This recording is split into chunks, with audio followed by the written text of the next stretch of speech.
Tonight, a young man shot and killed over the weekend. Also, are there more value-added tax cuts in the pipeline? The nation's chief answers. And later, a dozen families receive the keys to their new homes. Eyewitness News, the weekend edition, starts now. Good evening, everyone. I'm Jose Etienne. Thanks so much for joining us. Topping the weekend edition, a 19-year-old man is dead after an early Saturday morning shooting that occurred through McCullough Corner off East Street. Authorities say the incident happened after 2 a.m. The victim was reportedly walking with a relative when they were approached by a lone gunman from behind who opened fire toward them. The young man was taken to hospital where he was pronounced dead. Now, police say investigations are underway and they're pleading with members of the public to assist with investigations. In other news, as wildfires continue to rage on in several islands, including the nation's second city, Grand Bahama, nearly 330 fire service specialists from the Royal Bahamas Defense Force have been deployed to Grand Bahama to assist in the effort. Our Laurentia Smith is on the ground and has more on this developing story. As the clock ticked into Saturday night, the Grand Bahama Fire Services, working alongside the Royal Bahamas Defense Force, continued its relentless battle against pockets of flames along East Beach Drive, fighting to contain the massive bushfires. Since Friday, thick black smoke has blanketed parts of the island as an aggressive bushfire erupted, threatening both residential communities and businesses. The scale of the blaze prompted a call for immediate reinforcement. Eyewitness News was on the flight as 26 Marines from the Defense Force were deployed to support firefighting efforts. Commander of the Defense Force Northern Division, Valentino Roll, shared some insight into the mission. Whether the fires continue to spread will determine whether we have a rotation of more men coming in. But for now, we are using the rotation that is here, and hopefully within a couple of days, I estimate 7 days to 14 days, be able to assist the police force in getting these fires under control. The fires haven't been limited to Grand Bahama. Similar outbreaks have been reported in New Providence, Abaco, and the Berry Islands. And on Saturday, Prime Minister Philip Davis toured fire-ravaged areas on Grand Bahama. Assessing the damages firsthand, he emphasized a bipartisan approach, stressing that it's no longer a political issue, but a national issue. This is not a political competition. This is not about PLP or the FLN. This is not the time for politicians to get in the way of professionals doing their job. Meanwhile, opposition leader Michael Pintard was also on the ground. The Marco City MP described the situation as extremely devastating for residents of Grand Bahama. We have had damage now, concrete damage to multiple properties. Some folks have lost homes. We also have a case where residents, again, are anxious about their health in general. Persons who are asthmatic, persons who have other ailments. This is not the only bushfire that left residents here in Grand Bahama to put the pieces together. Another one erupted just a few weeks ago in East Grand Bahama that also resulted in damages. Laurentia Smith, Eyewitness News from Freeport, Grand Bahama. Well, as political organizations assess the standing of those seeking to be elected and in some cases re-elected to office, North Abaco Member of Parliament Kirk Cornish confirmed to reporters on Friday that he has full intentions on remaining on the ticket for the governing Progressive Liberal Party to represent North Abaco in the upcoming 2026 general election. Some might argue, though, that Cornish's tenure in politics took a blow after he was accused of rape and other charges levied against his former girlfriend. However, he has since been acquitted of those charges late last year after jurors returned a not guilty verdict. With that now behind him, Cornish says he wants to continue advocating for his fellow Abaconians. Certainly, I will. That's it. I will. I'm showing my hand in the race. I'm an Abaconian. I live with my people. I know their needs, concerns. I don't give false hope. I don't pretend. I don't promise for things that I cannot fulfill. I'm of good character. My people and I have that relationship. So yeah, I will offer myself again. Well, as part of government's shelter expansion, the long-awaited Abaco Hurricane Shelter is in its final stages of completion, and officials are expecting the doors to be open in just 2 months. Prime Minister Philip Davis, alongside project managers and contractors, visited the site on Friday, where Davis noted that he's pleased with the progress and knows that this will be a great assistance to the residents on the island. I'm extremely proud. The last time I was telling the project manager and the contractor that I'm mildly surprised as to where they are and the quality of work. I'm also not just looking at what we have, but the quality of work that is manifesting in what we see is also tremendous. Again, Bahamians are building this, and I'm always proud to see the product of our Bahamian ingenuity and skill. Well, I'm advised by I expect this to be open before or in time for the hurricane season, which means that it should be complete by the end of May. And while responding to questions on the budget of the building, David says some final numbers are still being totaled. He says the priority, though, is ensuring that the building is constructed to withstand a powerful storm. Well, the final budget has not yet come to me, but at the end of the day, we are providing for the people of Abaco something that's much needed. With the onslaught of climate change and how we are having so many hurricanes each year, the intensity of those hurricanes, I don't know that I could concern myself that we are spending too much money to get a result such as this. We are being responsible in our spending. So when I say I'm not as concerned, the concern is to ensure that lives are saved and livelihoods are protected, and this will provide that. We are, from all accounts, there were some difficulties encountered on the site because of cavities which would have impacted the costs, and a lot of the overruns might be as a result of that, but I've not had any update on the issues or have a final accounting on the numbers for the purpose of the construction of this. From the crime beat tonight, it's been nearly 4 years since that Jerome Avenue massacre that left 6 men dead. Despite no one being prosecuted in relation to this cold-blooded crime, Police Commissioner Shanta Knowles says the matter remains an ongoing and open investigation. Her comments come as impacted relatives and residents alike believe that this matter became a cold pursuit. Previous police commissioners say individuals have been arrested but have not been charged due to reported insufficient evidence. They also claim individuals who may have been implicated in this matter have since died.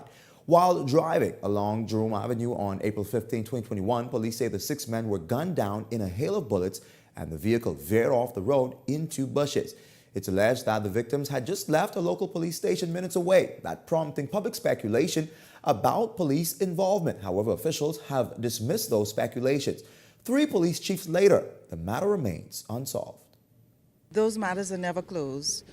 Though there is no statute of limitation on murder cases or indictable offenses. So that matter is still open, and we appeal to the public, anyone who may have information that can lead to the arrest and possible conviction of anyone who is involved in that matter. We gratefully wish that they would reach out to us.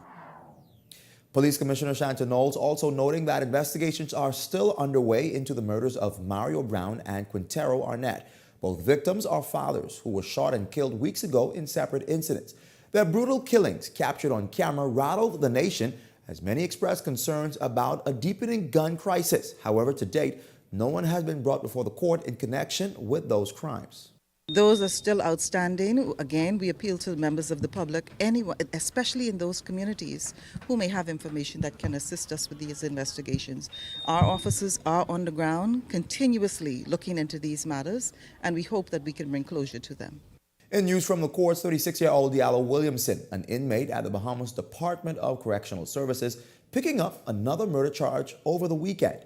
Authorities say on February 1st, the accused fatally stabbed another prisoner, 60-year-old Brody Fritz, during an altercation while inmates were reportedly disposing their night's waste.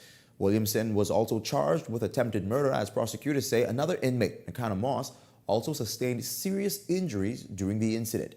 During Friday's hearing in the magistrate's court, Williamson was not required to enter a plea and was remanded into custody. He will return to court for the presentation of the voluntary bill of indictment on June 17th this year. Well, as of this Tuesday, April 1st, consumers will breathe a sigh of relief when they go grocery shopping. Government's value-added tax reduction is expected to be implemented on food items throughout local stores.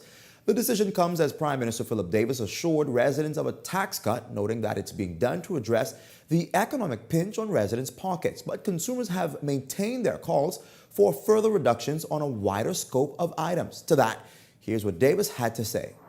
It depends on our fiscal standing. Whatever the Bahamian people have been working with me in an extraordinary way. And the reward for that work is my ability to cut VAT on food by 5%. If we continue to work as we have been working together, likely cuts will be imminent. Now, that VAT reduction, which is expected to take effect in a matter of days, applies to food items only. However, taxpayers say medication should be exempt from the tax regime. Davis says there's a plan in place to address those concerns. We are working on a program where medication will be free for the ordinary person, as you would have heard the preview of that by the Minister of Health in the last halftime budget debate, and we're working on that. So VAT will only apply to those who could afford to buy it. But it is intended at some point in time to make medication free through the NHI program. Meanwhile, still no exact timeline on when the Davis administration will table legislation in Parliament on its pike deals. However, Prime Minister Philip Davis says it's crossing its T's and dotting its I's before doing so. Davis giving reporters a brief update to reporters amid calls from opposition officials who pleaded with government to come clean on the energy deal. Last year, government finalized a 25-year agreement with Pike Corporation through its Bahamian subsidiary Island Grid Solutions to oversee and upgrade the management of BPL's transmission and distribution network. Based on the agreement, Pike is responsible for providing the manpower, materials, and expertise for that task. This as a number of workers on board Pike trucks have been spotted around the capital carrying out their duties. We want to put the other arrangements in place first. We're doing some other matters. We'll put them all together, not now. In other news, the Parliamentary Human Rights Committee has recently convened as it continues with its work to strengthen human rights protections in country. St. Anne's Member of Parliament Adrian White, a member of the committee, described the latest meeting as fruitful, telling reporters that members engaged with several key stakeholders on critical human rights issues. The committee is chaired by Attorney General Ryan Pinder, with Senator Michael Barnett Ellis serving as deputy chair. Formed to ensure that the country's practices align with regional and international standards, the committee is mandated to report to Parliament every 6 months, recommending legislative changes and investigating alleged human rights violations through public hearings and inquiries.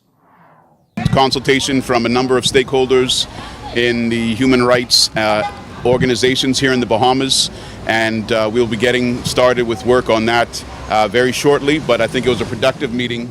So we're looking forward to making changes. For me personally, I did voice my position that we need to have those women's shelters and domestic violence shelters completed before the end of this term. If they can at least do that, which they've said they've been working on now for a few years, then this government has failed in that regard, and the next administration will have to take it over and move the goalposts further with more things that are needed outside of domestic violence and women's shelters. We shouldn't still be dealing with those barbaric type of issues in this nation in this day and time.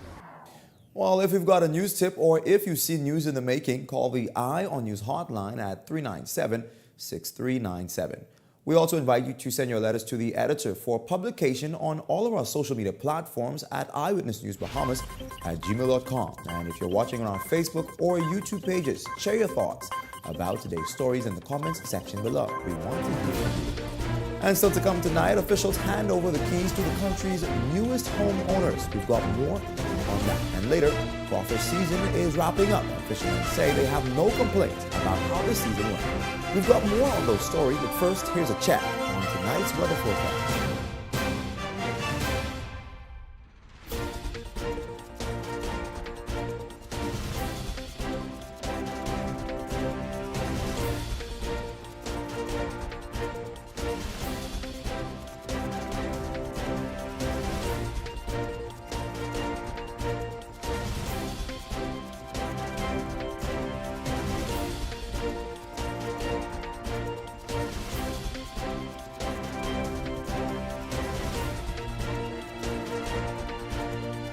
While others see customers as numbers, we see our customers as people, neighbors, friends who deserve more than one-sided connections.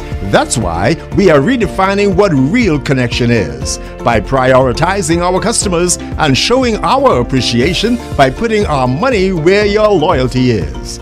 BTC customers, claim your $200 Bahamas Air gift card when you add postpaid mobile to your internet plan. That's loyalty that flows both ways. Edenwell has expanded their testing menu. We now offer blood work, drug screening, and so much more. Our hours of operation are Monday to Friday, 7 a.m. to 5 p.m., and Saturday, 8 a.m. to 1 p.m., located on 11 Madera Street. We are here for all of your laboratory needs, with fast and reliable lab work done by our friendly and knowledgeable staff. Let us help you take the needed steps to stay in the know about your health. Let's keep working towards a healthier you. Stay Eden well. What? You don't know what TDC is? Tourism Development Corporation? You mean the Ministry of Tourism? No, that ain't the same thing, buddy. The Tourism Development Corporation helps to develop and grow behemoth businesses in the tourism industry. You hear what they say, buddy? Oh yeah, develop and grow. You don't know what all the things saying do? What does do? Hey, check the website, boy. Start your journey to ownership of our #1 industry today. Log on to tdcbahamas.com. It's springtime, and Grand Bahama Tiles is having its biggest spring clearance sale ever. With 20 to 60% off store-wide, there's savings for everybody on everything. They have large stock items on wood look, porcelains, and natural stones. And all clearance stock must go. So, what are you waiting for? Hurry in and catch the spring clearance sale now. Call them at 352-7920. Some restrictions apply. You're watching Eyewitness News. Welcome back to the weekend edition. Well, 12 families in Abaco are now homeowners after the government has turned over the keys to multiple single families homes in the communities of Spring City and Central Pines. The homes vary between 3 bedrooms, 2 bathrooms, and 2 bedrooms, 2 bathrooms, with persons either renting to own or mortgaging the homes.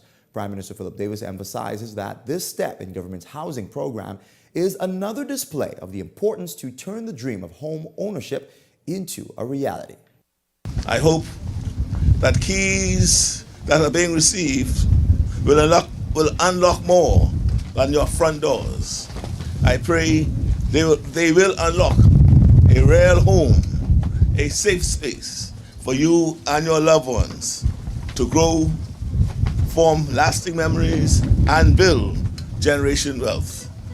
Home ownership remains a top priority of this administration.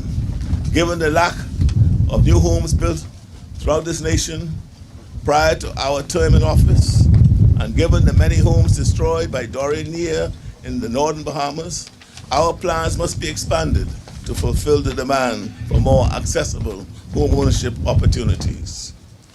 Affordable home ownership is at the heart of our agenda for a fairer and more prosperous Bahamas.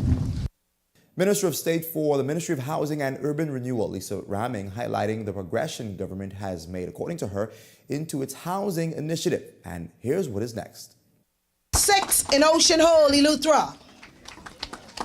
10 in Central Pines. 2 in Spring City. San Salvador, you will hear about it, and it's going on right now. 18 homes almost to be completed, and that deserves a round of applause. A government that is working for you.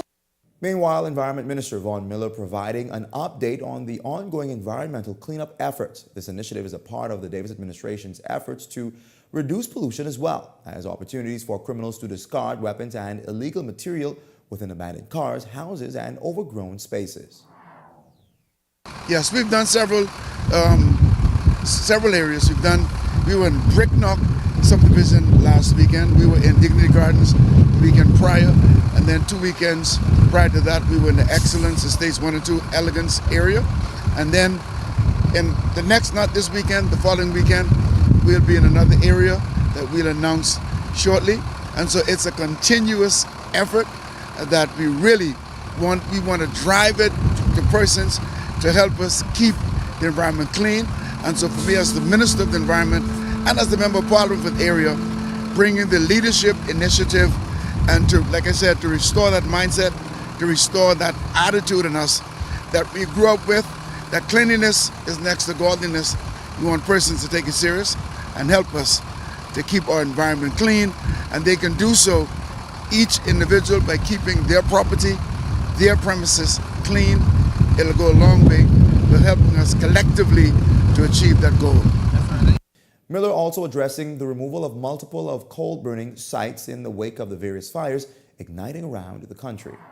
With regards to the coal kill that we've been talking about, we've been getting word that actually there's some activities actually in the forest area, and so we have the drones up, and I'm personally driving about and to see it myself, it's a hands-on approach to me. It's something, as I said earlier, I'm taking a zero tolerance approach to it. And of course, can you imagine those coal kills this time of the year? What can potentially happen? So with all of the resources we have, with everything that I can do personally, we will do it to make certain that is not anything that will contribute to what is happening now. We thank God, no loss of lives, no properties damaged beyond lots and lots of smoke that I've been hearing so far. So I'm thankful and I'm grateful for that, and we'll do whatever we can to keep it that way. On the heels of the recent explosion of a SpaceX Starship rocket in Bahamian waters, Minister of State for the Environment Zane Lightburn confirms that the government will move forward with the remaining SpaceX landings in the country. He emphasizes that the Falcon 9 booster landings are unrelated to the Starship explosion that took place in Texas.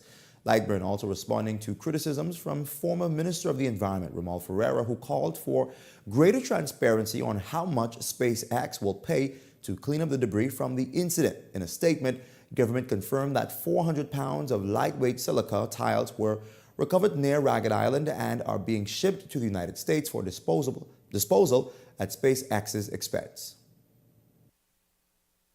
Well, there were no changes in this particular position, but again, we will wait whilst investigations or whilst the matters are continuing to be looked at by the experts, and then they advise us, then we will go on the advice of the experts in this field. So I heard that the former minister had some words to say, but I don't think it's to be taken seriously based on the fact that I don't see any recent activity from him, and the last thing people remember was the 2 birds and a goat.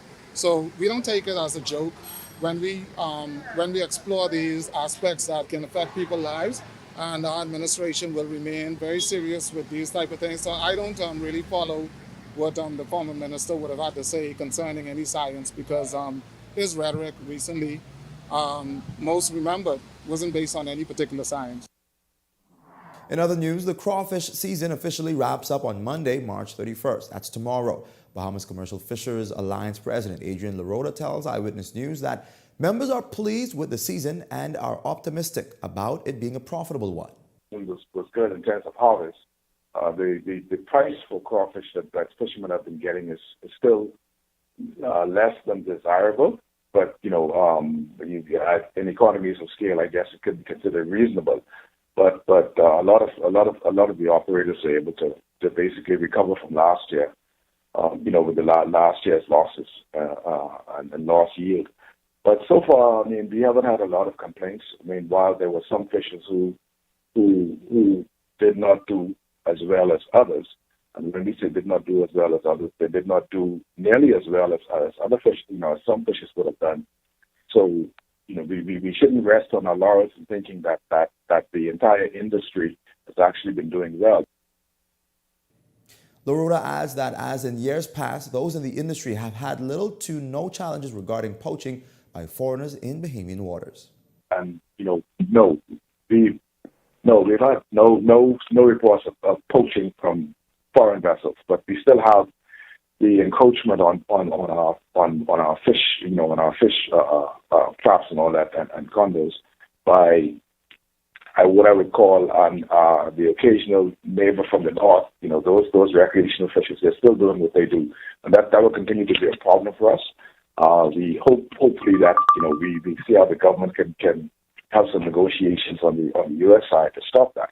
But from the south, no, we had no reports approaching. Well, with the large turnout at Vybz Kartel's highly anticipated concert over the weekend, we turned to social media to gauge the public's opinion on what the event really meant for the Bahamas. From our online poll, you were asked, did the concert boost the local entertainment scene? 53% of participants voted absolutely. 39% of participants voted not really. 8% of participants voted still thinking about it. You were also asked, do events like these help the local economy? 72% of participants voted for sure. 19% of participants voted not enough to matter. 9% of participants voted I'm not sure. And lastly, with Vybz Kartel being one of the artists that many have been waiting to see hit the Bahamian stage, we asked which artist would you love to see next in the Bahamas? Replies varied from Popcan, Chris Brown, Buju Banton, Bruno Mars, Maverick City, and more.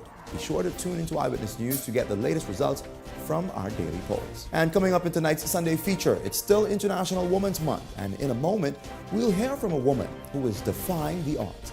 We'll tell you all about that right after this break.